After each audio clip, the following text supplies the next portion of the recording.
Bonjour à toutes et à tous, j'espère que vous allez bien. Cette semaine, je reçois Laura Gozlan.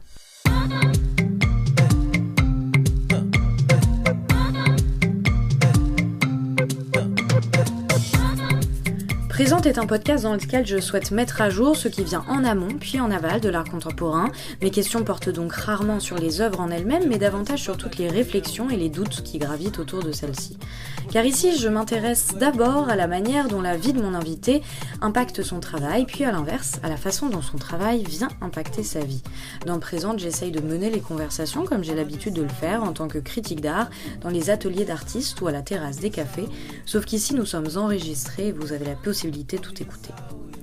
À la rentrée 2019, Valeria Cetraro m'a invitée à découvrir l'exposition qu'elle présentait dans son espace de la rue Caffarelli. Je m'y suis rendue et j'ai tout de suite été interpellée par ce que je voyais. J'avais pénétré dans un drôle d'univers. Dans celui-ci, rien me semblait vraiment évident. Il y avait de fluides rideaux jaune pâle qui créaient une atmosphère contradictoire entre le boudoir et la clinique spécialisée en chirurgie esthétique. Et puis un son qui ajoutait à la pesanteur de l'espace, c'était des boucles lancinantes et une voix très grave que l'on devinait vocoder. Là-bas, j'ai fait la connaissance de Meum, une espèce de bourgeoise déjantée, obsédée par son envie de rester jeune. Se défoncer à la momie était la cure de jouvence de cette sorcière totalement barrée. En somme, un étonnant personnage dont je souhaitais discuter aujourd'hui avec sa créatrice, Laura Gozlan. Je suis donc ravie de la recevoir pour le 9e épisode de Présente. Bonjour Laura, comment vas-tu ? Hello, tout va bien, merci. Même cette femme que j'ai décrit succinctement et qui apparaît dans tes dernières vidéos, j'ai pris énormément de temps à savoir ce que je pensais d'elle. En fait, je savais pas trop si je la trouvais trop cool ou à l'inverse, totalement pathétique. Est-ce qu'il faut l'aimer ou pas ? Ou en tout cas, qu'est-ce que toi tu ressens pour elle ? Je pense qu'il faut l'aimer sans condition. Non, ce que je ressens pour elle, c'est... Comment dirais-je ? Je dirais que même c'est plutôt un véhicule, quelque chose qui cherche à transférer à la fois des idées, des affects.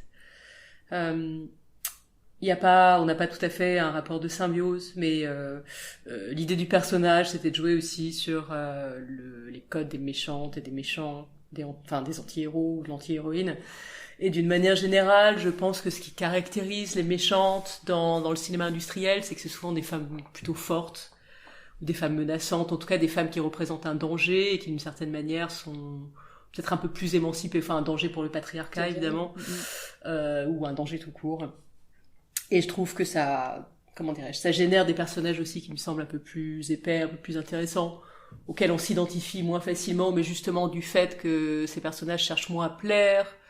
De prime abord, il y a quelque chose peut-être parfois de l'ordre du dégoût à surmonter qui me paraît, je pense, plus intéressant en termes de progression, en termes d'appréhension du personnage pour le spectateur. Je disais que Meum cherchait de manière obsessionnelle à rajeunir dans mon introduction, et ce qui est drôle, c'est qu'elle aurait sûrement pu se mettre de la crème sur la tronche comme le font les trois quarts des femmes, mais c'est pas son cas. Meum, elle se défonce à la momie, elle se drogue, et encore une fois, pas juste en fumant un truc qui ressemblerait à une clope ou à un bédo, elle consomme sa momie via une pipe, qui est en fait un pissoir féminin, et comble de l'obscénité, ce pissoir prend des airs de vagin avec des espèces de lèvres en silicone qui viennent faire ventoux sur le visage de Meum. Elle n'hésite pas non plus à lécher, à sucer, à se frotter contre les membres de la momie. Enfin, c'est excessivement obscène, quoi. Mais je me réjouis que tu aies trouvé ça obscène, c'était un petit peu le but. Je dirais que du côté de tout ce qui concerne un petit peu les cures de ralentissement du vieillissement, se sentir la face de crème, il y a toujours quelque chose de plus ou moins profond qui participe d'une forme de rituel, où on va chercher effectivement du côté de codes plus ancestraux, comment dirais-je, non pas de guérison, mais de prolongation de la vie, ou que ce soit du côté de l'alchimie ou ailleurs. Et évidemment, je pense que l'obscénité fait que ça fait passer le personnage un peu plus du côté de l'abject, qui me paraissait hyper important et intéressant. Enfin, Creed, par exemple, parle dans The Monstrous Feminine de cette espèce d'archétype qui a été un peu constitué, écrit en quelque sorte par le cinéma d'horreur industriel, qui est un peu le reflet du patriarcat, qui projette en tout cas une image du corps de la femme, qui est une image dégueulasse, abjecte, etc. Du fait notamment qu'elle a un appareil reproductif, qu'elle a une sexualité, et que tous ces éléments vont aller mettre en danger un petit peu ce qui est de l'ordre de la loi symbolique patriarcale. Et après, effectivement, oui, je développe en ce moment un projet sur la magie sexuelle. Et c'est, comment dirais-je, c'est une idée qui m'intéresse depuis longtemps. L'idée aussi, c'est d'appliquer ça vraiment à la sexualité féminine et surtout à la masturbation féminine, qui est un sujet, je trouve, passionnant et à sous-traité à plein d'endroits. L'idée de la magie sexuelle, voilà, ça s'origine un petit peu dans le tantrisme, qui est un mot aussi dérivé de tantra, et qui a été réapproprié en Occident, voilà, au 19e siècle, à l'ère victorienne. L'idée, c'est de diffracter un petit peu les énergies sexuelles pour faire advenir des désirs, quels qu'ils soient. Et donc, ça procède à une sorte de réalisation magique du désir via la sexualité, des formes codifiées, des choses comme ça. Et voilà, et puis donc le personnage de Mom reviendra pour essayer en quelque sorte de produire des phénomènes et aussi de se reproduire par parthénogenèse. Voilà, ce qui est aussi, comment dirais-je, un autre fantasme et un autre pan de l'archétype de la femme monstrueuse, enfin du féminin monstrueux, qui se rattache un petit peu à la mère archaïque, qui s'autogénère, qui s'auto-engendre. Et aussi par rapport à la question de la sexualité, il y a un double jeu dans le sens où aujourd'hui aussi dans toute la mouvance féministe, on se rend vraiment compte que toute la part privée en fait est hyper fondamentale en fait, et que toute la liberté en fait qu'on réussira à prendre dans justement notre sexualité, etc., dans le fait de se masturber, etc., c'est aussi une prise de pouvoir et en fait un empouvoirment aussi qui sera impacté, qui aura un impact sur la sphère publique. Ouais, je pense que l'idée là, c'est de présenter la masturbation féminine sous la forme d'une sorte de technologie d'empowerment. Ouais. J'aime bien l'idée aussi que ce soit pas, qu'on parle de technologie en fait. Ouais. On peut considérer aussi à plein d'égards, les rituels, le storytelling, les narrations en quelque sorte comme des formes de technologie culturelle. Et je trouve que c'est intéressant parce qu'il y a vraiment, en tout cas dans mon travail, un rapport spéculaire, je pense, entre la technologie et l'ésotérisme ou la magie. Absolument. C'est-à-dire que c'est des cosmogonies qui sont un peu spécifiques, mais qui vont, comment dirais-je, avoir des imaginaires tout à fait différents en ce qui concerne le vivant. Et qui vont rechercher aussi des formes de puissance. Et voilà.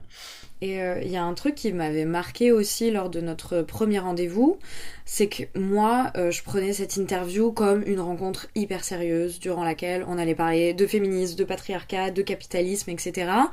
Je pense que cela m'avait aussi détourné d'un truc qui aujourd'hui me semble hyper important dans ton travail, c'est l'humour. Et c'est que toute cette obscénité, elle en devient drôle aussi, et c'est ce que tu disais au début, c'est que ton personnage, il fonctionne quand il te fait à nouveau marrer, quoi. Ouais, j'ai l'impression, c'est devenu le cas depuis quelque temps, mais c'est vraiment la chose qui m'est le plus chère dans mon travail. Et évidemment aussi l'humour, je pense que ça rejoue d'autres liens que des liens simplement de prescription, qui sont des liens, quelque chose qui est lié évidemment à l'autre, à l'altérité, qui est du côté de la tendresse, de l'amitié, de l'amour, de l'empathie aussi. Et je pense que l'idée, en fait, comment dirais-je, de l'humour grotesque, c'est que à la fois l'horreur et l'humour s'aggravent mutuellement. C'est-à-dire que les choses sont jamais aussi drôles que quand elles sont horribles, et jamais aussi horribles que quand elles sont drôles, il me semble. Et c'est un registre aussi qui m'est cher, c'est-à-dire que c'est des formes qui sont pas du tout des formes sublimes, que ce soit le comique, etc. Après, je me suis nourrie aussi de personnages qui venaient de films, je sais pas, aussi variés que Mom, par exemple, de John Waters, ou Whatever Happened to Baby Jane d'Aldrich, où on a des personnages de femmes psychopathes, qui sont des femmes au foyer dans le cas de Serial Mom, mais qui sont aussi des sortes de déesses matriarcales, puissantes, dangereuses et drôles, et qui renouvellent finalement des modèles féminins qui sont certes extrêmement potaches, mais je trouve qu'ils les renouvellent un peu puissamment, quoi. Alors après, du côté de Whatever Happened to Baby Jane, on est dans une espèce de, comment dirais-je, on est face à deux portraits de femmes qui sont pas tout à fait antagonistes, mais qui sont à la fois dangereuses, à la fois malveillantes, à la fois extrêmement drôles, à la fois extrêmement touchantes aussi.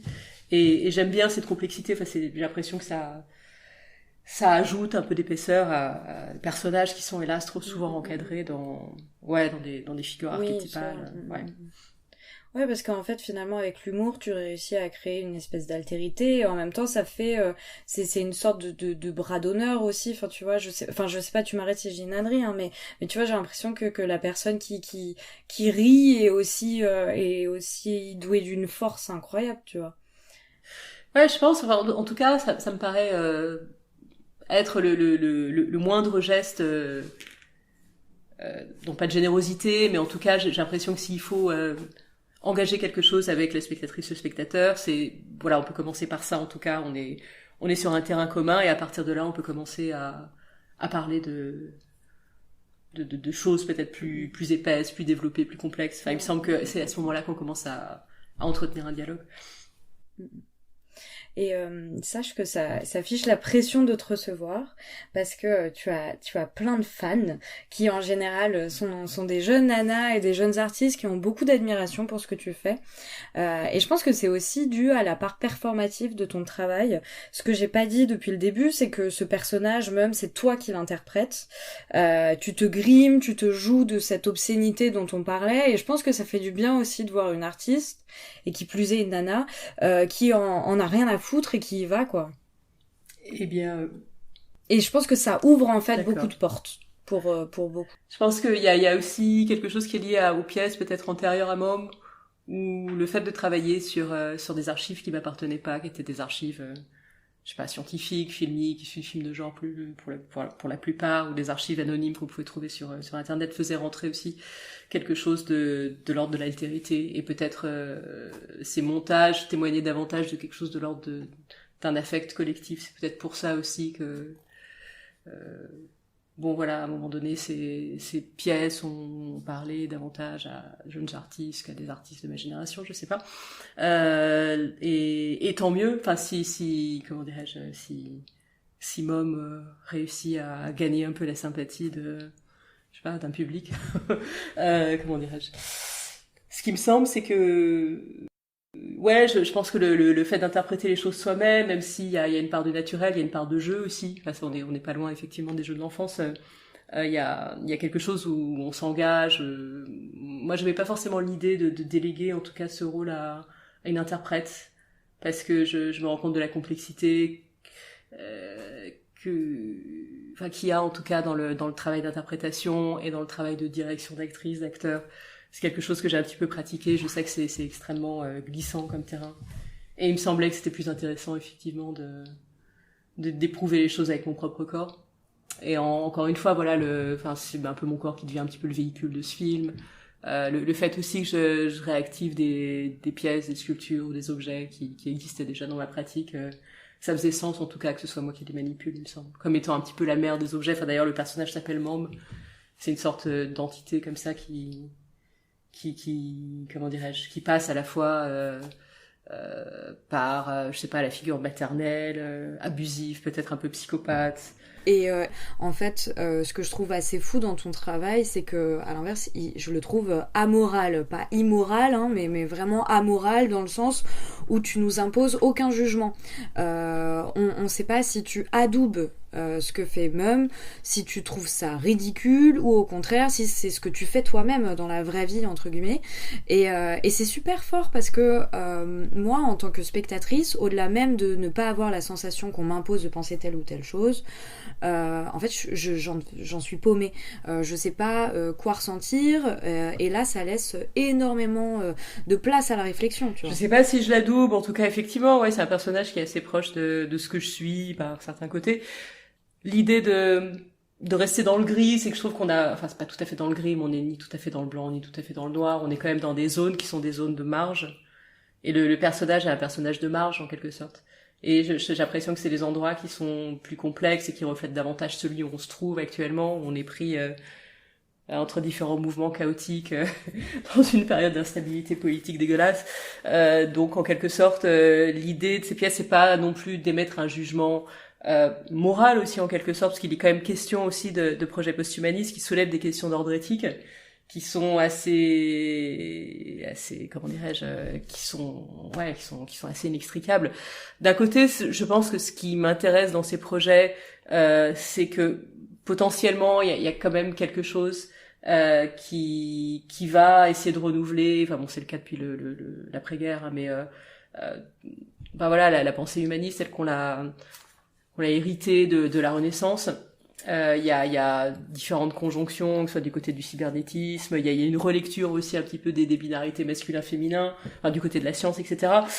Et ce qui m'intéresse aussi, c'est que ce projet posthume, en quelque sorte, on pourrait voir des liens forts avec le projet initial du cosmisme russe, comment dirais-je, proposé en quelque sorte au tournant du 19e et du 20e siècle par Fedorov, qui était voilà, une pensée plutôt ésotérique qui a été récupérée au moment de la première révolution russe, qui s'est un peu développée dans les années 20 et 30, et qui propose une idée que je trouve assez fascinante, à savoir que il faut vaincre la mort, au même terme qu'il faut vaincre la maladie dans une optique de progrès social. Et que, évidemment, l'ultime but de ce progrès, et d'ailleurs le projet s'appelait The Common Task, était de réveiller les morts de toutes générations confondues, de les installer dans des sortes de musées à travers l'espace. Du coup, c'est de là aussi qu'est venue un petit peu l'idée de la conquête spatiale russe. Après, évidemment, le posthumanisme, oui, enfin c'est quelque chose de très confus, c'est une sorte de mauvanisme, mais ce qui est sûr, c'est que c'est, comment dirais-je,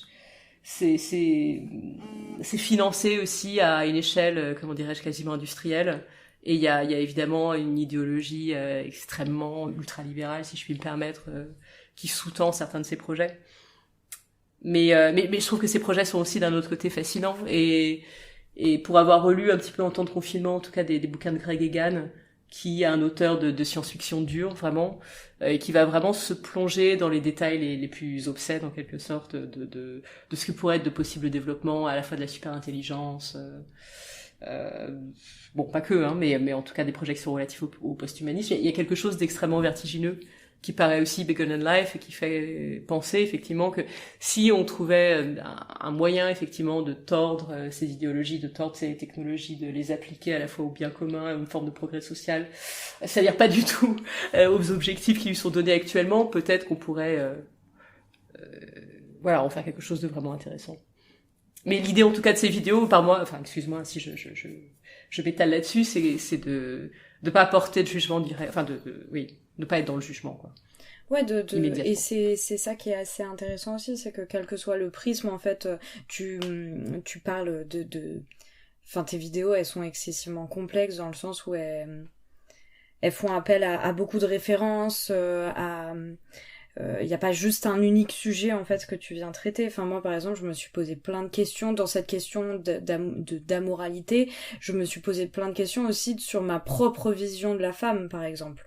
Parce qu'au début tu vois, quand je disais que je savais pas trop ce que je ressentais pour Mum, bah c'était un peu ça, je savais pas. D'un côté, je la trouvais ridicule parce que elle courait vers sa jeunesse et je me disais mais tu vois, enfin c'est bon quoi, t'as des cheveux blancs, tu vas avoir des rides, oui, bon bah c'est comme ça, tu vois. Et comme j'ai tendance à mépriser les nanas qui se refont faire le visage, machin et tout.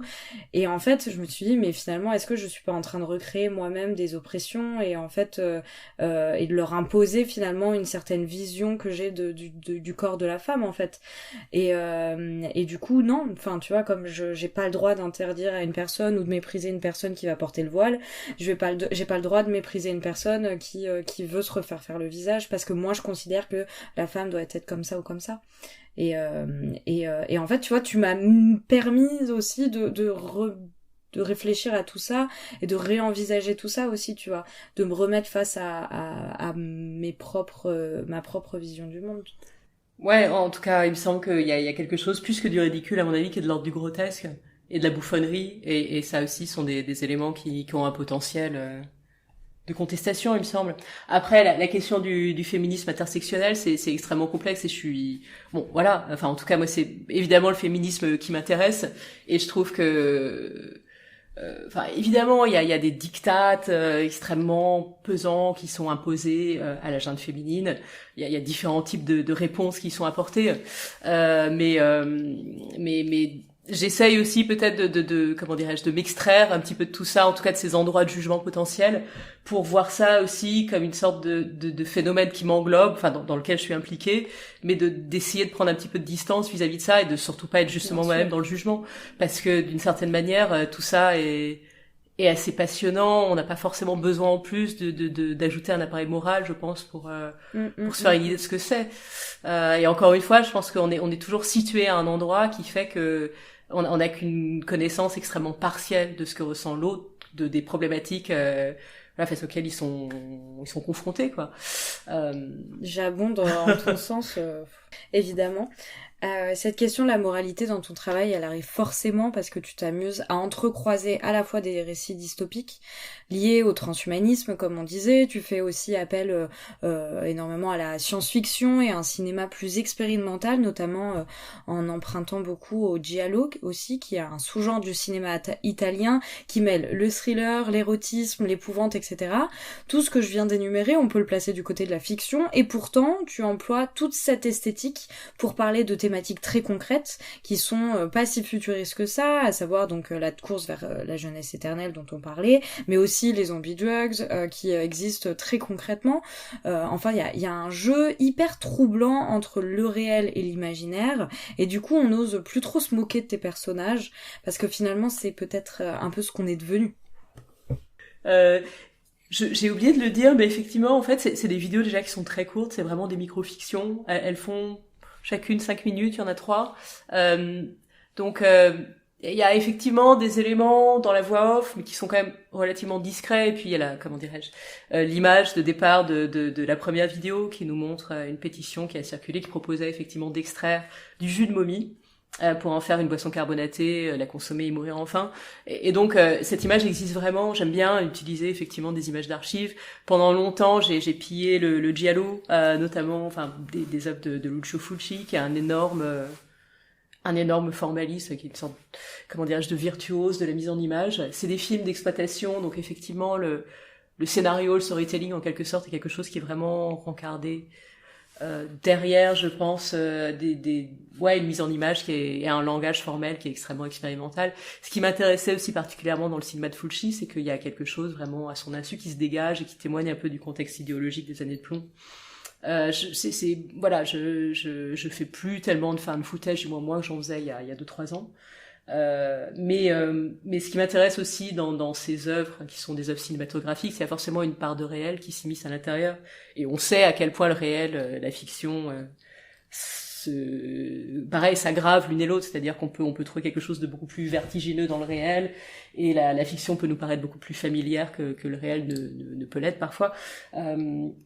Mais il me semble encore une fois que dans le principe du found footage, ce qui m'intéressait, c'était qu'on perd un petit peu l'origine, la destination, en tout cas des œuvres dont on sert, sans pour autant perdre le contexte idéologique. Et c'est un petit peu ce qui m'intéresse le plus, c'est-à-dire que qu'est-ce qui est laissé dans ces images qui est pas là à dessein, qu'est-ce qui trahit un petit peu en tout cas les productions, surtout le cas quand c'est le cas en tout cas dans le cinéma industriel, je trouve ça beaucoup plus intéressant parce que finalement ça devient un document en plus d'être une œuvre de fiction. Ensuite, je trouve qu'il y a non seulement des sortes de raccourcis qui se créent, enfin une porosité entre les seuils de fiction, les seuils de réel, enfin quelque chose qui va s'épancher dans l'un et dans l'autre, et aussi cette question de la science-fiction notamment. Enfin, je trouve qu'il y a cette notion de futurité, d'une forme de futur qui va s'attarder dans le présent, qui est palpable effectivement dans un certain cinéma de science-fiction et qu'on peut retrouver aussi un petit peu dans l'idéologie, qui est aussi encore sous-jacente dans certains documentaires scientifiques. Et j'essaye de créer des zigzags en fait au sein de la temporalité des différentes pièces que je montais à l'époque, des zigzags et des sortes de raccourcis qui vont mettre à jour quelque chose qui est plus de l'ordre d'archétypes ou de mythes techniques ou de fantasmes en fait, voilà, qui se cachent un petit peu derrière toute la question de la technologie et des sciences. Encore une fois, moi ce qui m'intéresse c'est aussi le rapport spéculaire de l'ésotérisme, de l'occultisme et de la chose scientifique ou technologique. Donc voilà. Oui, effectivement, je mettrai les liens. De toute manière, il y a beaucoup de références dans cette interview, donc je tâcherai de mettre tous les liens en description sur les différentes plateformes. Et ouais, parce que moi, j'ai regardé, je disais, je connaissais pas du tout les gialli et même Lucio Fulci, et c'est totalement ouf quoi. Enfin, t'as des scènes, j'ai vu des extraits, mais incroyable. Enfin, c'est vraiment, c'est trop bien. Donc ouais, vraiment, je mettrai tout en description et je vous invite à aller voir ce qu'il en est. Dernière question, Laura, Oui. qui est la même à chaque fois. Est-ce que tu réussis à vivre de ton travail ? Eh bien, j'en vis mal, comme pas mal d'artistes, et la situation est que ce qui est terrible en ce moment, c'est qu'effectivement, on risque d'assister pas au plongeon, mais à la reprécarisation de tout un milieu, et ça, c'est absolument désolant. Enfin, on est déjà assez précaire, mais je pense que, bon, voilà, les choses, enfin, je souhaite ardemment que les choses s'arrangent, mais il va falloir, je sais pas, procéder à des changements politiques radicaux pour que ce soit le cas. En tout cas, oui, moi j'ai la chance d'avoir une galerie, donc d'un certain côté, j'ai parfois des ventes, des acquisitions, parfois des bourses. Je viens d'obtenir une bourse de production, donc je suis très très heureuse. Mais ça soulève la question du financement des œuvres, et c'est encore autre chose. Après, j'ai aussi un poste d'enseignement en école d'art. L'un dans l'autre, voilà, tout ça fait que il y a des années où ça tient, des années où ça tient moins. Il se trouve que pendant longtemps, j'ai fait du found footage aussi, parce que c'était une économie quasi nulle, c'est-à-dire que j'avais pas de collaboratrices, de collaborateurs à rémunérer. Ouais, effectivement, enfin, c'est toujours des systèmes à trouver, c'est toujours un équilibre plus ou moins précaire. Et la question du financement des œuvres, ouais, c'est finalement extrêmement complexe. Ouais, parce que là, on se voit opérer finalement presque un double drame, dans le sens où il y a déjà la vie de l'artiste qui est parfois même mise de côté, parce que finalement, t'arrives pas à vivre de ton travail, donc t'es obligé de trouver un autre taf à côté, un autre truc. Et en plus de ça, ça impacte également le travail de l'artiste en lui-même, dans le sens où tu vas peut-être même envisager ton travail différemment parce que t'as pas les moyens de le financer. Donc il y a ce double truc qui est... Ouais. Mais il y a aussi, je pense, un petit peu le mouvement inverse, à savoir... je pense que c'est parfois compliqué aussi d'être pieds et poings liés à un groupe de collectionneurs, ou à devoir vraiment produire quelque chose qui attend d'être produit sous telle et telle forme. Donc d'une certaine manière aussi, je pense qu'il y a une forme d'émancipation. C'est pas forcément mon cas, mais chez certains artistes de pas être liés étroitement à un réseau de vente. Enfin, de pas être lié étroitement au marché. Enfin, c'est très complexe. J'ai l'impression que c'est toujours des rapports à géométrie variable qu'il faut réinventer constamment. Et... ouais, c'est compliqué. C'est bien. Restons comme dernier mot, réinventer, c'est très bien, ça me va. Restons là-dessus. Merci Laura d'avoir accepté mon invitation. Merci à toi. D'avoir pris le temps. C'était le 9e épisode de Présente. Merci d'avoir écouté. Encore une fois, merci Laura. Un grand merci également à David Walters pour le générique. Pour le prochain épisode de Présente, j'accueillerai Cecilia Granara, avec qui on discutera de représentation des femmes dans l'art et d'autofiction. Dans le pouvoirment encore, mais j'ai l'impression qu'on va toujours dire les mêmes trucs, c'est terrible. Mais d'ici là, prenez soin de vous et je vous embrasse.